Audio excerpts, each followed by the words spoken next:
if Trey Lance doesn't start right away, you're going to hear a lot of national people with big platforms and a lot of opinions come down on the Niners. There's a lot of pressure on him. Dude, Stephen A., Skip Bayless. If Jimmy's starting week 1, I guarantee you're going to hear it. See, what's up with this? What's going on here? So I think the other thing with Trey Lance is that they have the loophole because everybody that coins themselves as an expert and has a national platform has already said Trey Lance is not ready. They said he's not ready. He has to sit. So whatever happens with Trey Lance, there's a loophole there. But I just think that again, we had this conversation earlier, but just to reiterate, when you look at Trey Lance, to me, like in terms of what he can't do, all those things have to be done on the field. And I don't think like he's not like in terms of consuming an offense. Again, everybody says this is the thing he does best. Retain and absorb information. It's not even his strong arm or his running ability. The best thing about this guy is that he's so smart. And remember, like RG3 started right away for Kyle Shanahan. And it seems to me the thing that determines when a quarterback can get on the field for Kyle Shanahan is when he knows Shanahan's language, his terminology. It's a lot. There's a lot of memorization. It's not being smart. It's just memorization. And it seems like Trey Lance is really good at that. So if he memorizes his stuff and they give him a 20-word play day 1 of practice and he spits it out and knows where to go, then he's ready. Then the only question is can he physically execute the offense? And I think the answer is going to be yes. And the other thing is we've harped on Jimmy G's mental. It's not that he's not poor mentally. It's that he's not as elite as a guy with his skill set needs to be mentally. He needs to be like a savant. And he's sometimes good, sometimes bad mentally. It's too inconsistent. And when you look at that, it's like at least Alex Smith to Patrick Mahomes, I guarantee you Alex Smith could spit out every defense, everywhere, where to go with the ball, all of those things. Because Alex Smith is so smart. Like Jimmy might be smart, but Alex Smith is a different level of intelligence, in my opinion. In this case, it feels like this guy might be able to absorb and spit stuff out maybe even faster than Jimmy. I mean, Kyle Shanahan said Nick Mullins is the smartest quarterback. Or I'm sorry, he didn't say that. Brian Greasy said it on a broadcast that Nick Mullins is the smartest quarterback on this team. So I think it's going to be clear real quick who the smartest quarterback in the room is, and it's not going to be Jimmy. Man, I can't wait for OTAs to start. I hope there are OTAs this year. Before we go, I wanted to ask you one question. Sure. Were you sad when you saw the Nick Mullins saying bye to the Bay? Yes. But at the same time, you know what? That's the NFL, man. I don't think he's sad. I mean, I think he's the kind of kid who's determined, and he is, it's remarkable that he's started any games in the NFL, that he's put up the numbers that he has. And it seems like the kind of guy with his level of determination, we probably will. I don't think we've seen the last of him, although I don't know if we'll see him in the NFL this year. He's got a serious injury to come back from, and I'm sure all teams are looking at him like, hey, nice throw in the front yard, but we're going to need to see a little bit of more, like hit us up in 3-4 months. So I don't think his career is over, but I'm not going to cover him anymore. It's too bad. I like the whole Mullins family. They're really nice. They were always really nice to me, and I always felt like they brought me into it. So thanks, guys. Good luck to Nick. I got one more question. Did you feel vindicated when you heard the way John Lynch and Kyle Shanahan talked about him? Yes, absolutely. We love Nick. They said everything you've been saying. Yeah, we love Nick Mullins. I love Nick Mullins too. I mean, that little guy really willed himself that far in life. I mean, I don't have that kind of will. It's amazing what he's, and we look at a guy like Eric Crocker. We all admire Eric Crocker because he's kind of like one of us, and look how far, like none of us have ever accomplished anything like Eric Crocker. Same thing goes for Nick Mullins. That's a normal kid from Alabama that Alabama didn't want. They're like, man, get the hell out of here. And he went to freaking Southern Miss, broke all the records, came to the Niners. Like, I don't know how he got a job on the team, beat out CJ Beathard. Like, that's a hell of a life right there. If it ended right now, that's a hell of a life right there. Good job, Nick.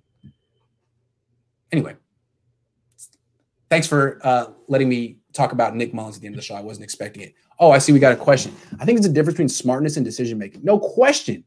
I think Jimmy's smart, but not a good decision-maker. We'll see about Lance. Yeah, Jimmy seems like more than smart enough. I mean, his Wonderlic was like 28. Like, that's more than enough. No, he's not.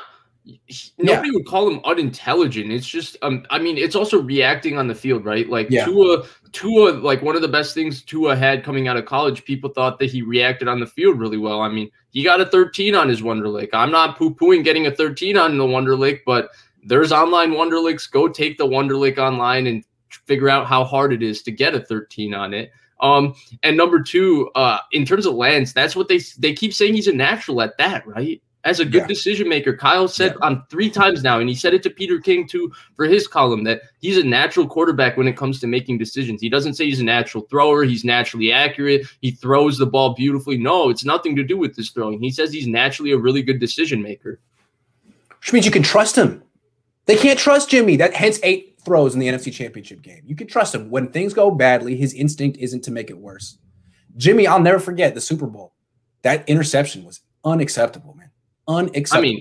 I mean, even the accuracy thing, that's where I just go back to Trey Lance, because I think Trey Lance, for the most part, is, I mean, with Jimmy, he's an accurate quarterback, but he's not a precise one in terms of the fact that he gets it to the right area, but his ball placement is a little off. You go back through that Super Bowl, and other than that George Kittle play that was called back for offensive pass interference, I don't his completion percentage was great. Yeah, he was 19 for 22 and on the way to win Super Bowl MVP, even though Nick Bosa was way better than him throughout that entire game.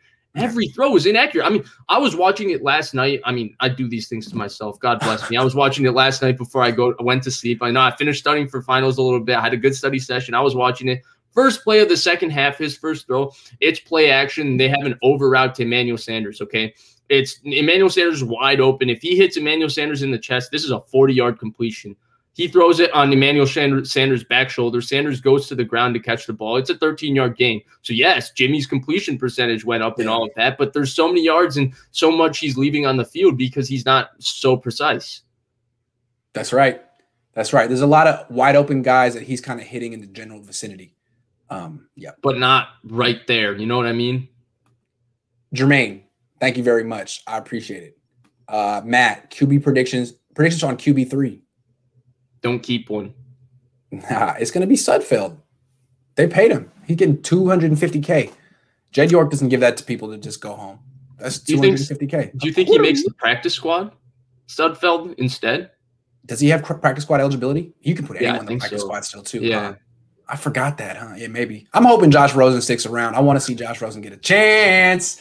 You might not be able to even see him in camp now. How much did you cover Wilton Spate that much? That's true, man. These number 3 guys don't get any reps. And if there is a full-on competition between Jimmy and Trey, they don't have extra reps to go around. It's too bad. Dang. At least I get to see Trey Lance play. At least there's that. Jermaine Jones says, why not talk about Trent Williams in the run game? Sorry. He's the best left tackle in the NFL. He's a future Hall of Famer. He's the best run-blocking left tackle in the league. There's not much else to say. That one, I feel like even novices know that the assumption here is that Trent Williams is going to make a massive impact. I'm guessing that Jermaine Jones is Trent Williams' burner account, and he was just like, hey, wait a second. Can we get a little Trent Williams love? Yeah, Trent Williams is great. Sure. He's a Hall of Famer. Jermaine, if that is your real name. Trent. You think Trent wanted to give you $10 now in the last 10 minutes? I think that was $4.99 straight from Trent Williams' bank account. Trent, we love you, man. You're great. You're a hell of a player, man. Don't worry about it. We'll give you more love in the future. It's just you're so good. There's nothing to talk about. You should get our SF 49ers on the show. Sure, absolutely. I like them. Did we talk with them on Clubhouse before? SF 49ers? I don't know. I've never had a conversation with them. I'd use him because his account basically is a 49ers Central for information. You don't even have to go to 49ers Web Zone anymore. True. Oh, actually, shout out 49ers Web Zone. Keep going to 49ers Web Zone. They're great. I love them. I'm not saying they are. Says, hey, Grant, imagine how easier it would be if Trey had an elite, ready-made wide receiver to throw to. Having someone like Julio would help him settle much sooner, I believe. Do you think the Niners are going to go after Julio Jones? Do they have the picks to go after Julio Jones? No. But I think they could. The cap with Julio Jones is easy. There's one big paycheck that can be taken off there. And if you remove that paycheck, Julio Jones fits in nicely with money to spare. So what would it take to get Julio Jones for picks? I'm still assuming it's good. What was AB traded for to the Raiders? Oh, I don't know. Was it like 2 2s? Thirds? 2 2s?